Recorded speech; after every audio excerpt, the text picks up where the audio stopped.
Hello and welcome to the final honors pre-calculus video tutorial on chapter 10 section 3 numerical statistics. This is part 4.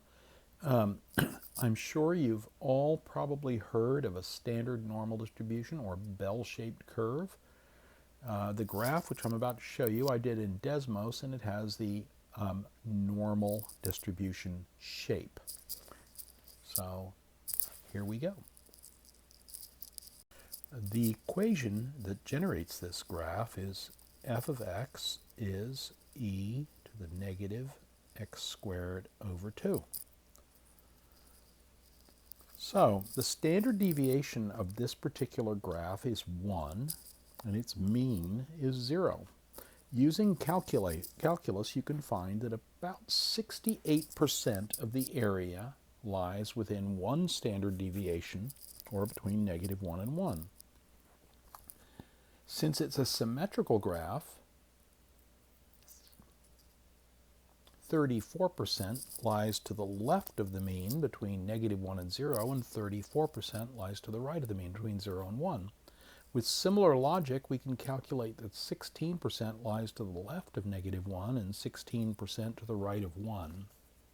Similarly, it can be shown that 95% of the area lies within two standard deviations of the mean. Since the mean was 0 and the standard deviation was 1, that means that 95% of the area under the graph lies between -2 and 2. In this case, 2.5% of the area lies to the right of 2 and 2.5 to the left of 2. Finally, 99.7% of the area lies within 3 standard deviations of the mean. Here's a little. So, if data for a population are approximately normally distributed with a mean of mu and a standard deviation of sigma, then 68% of the data lie between mu minus a sigma and mu plus 1 sigma. 95% of the data lie between mu minus 2 sigmas, 2 standard deviations left of the mean, and mu plus 2 sigmas, and 99.7% of the data lie between 3 sigmas left of mu and 3 sigmas right of mu. Let's use this rule, the 68, 95, 99.7 rule, to answer a problem. So the problem refers back to an earlier problem that I didn't do. In example 10, how much, based on the research data presented, would a loon chick weighing 95 grams be in the top 2.5% of all newly hatched loon chicks? Well, I didn't do the problem.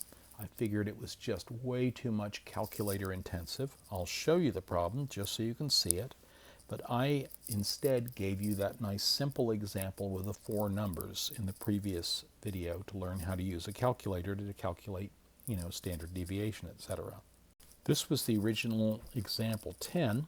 They gave you these 30 loon chicks data weights and asked you to calculate the mean and the standard deviation, and I just felt that was totally unnecessary, so like I said, I did the simple example with 4 numbers, but here's the results that you would have gotten had you done this problem, and you're welcome to do it if you want.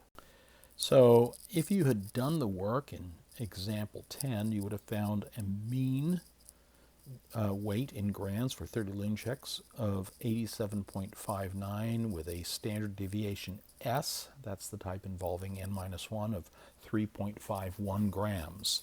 So when we want to know if a loon chick that weighed 95 grams would be in the top 2.5%, that's basically, according to that previous little definition we had, is it saying, is it, outside of 2 standard deviations of the mean? Because 2 standard deviations of the mean encompass 95% of the data. That would be 2.5% to the right, 2.5% to the left. So let's do the calculation. This tells us that as long as the weight of the loon chick is above 94.51, it is in the top 2.5% of all newly hatched loon chicks, assuming a normal distribution. So 95 grams would be, and the answer is yes. Anyway, this concludes the final video tutorial. for section 3 of chapter 10 in our text. It should pretty much stand alone if you want to just listen to it and then try the homework. The homework will be due next Tuesday. Or you can do it in combination reading the online text and looking at this. But I miss you guys. I wish I could be in front of you in class. This is a very different year. It's one we'll all remember for the rest of our lives, but we have to make the best of it. So do what you can. Find ways to entertain yourself. Look at a few birds if you get a chance. All right, bye-bye.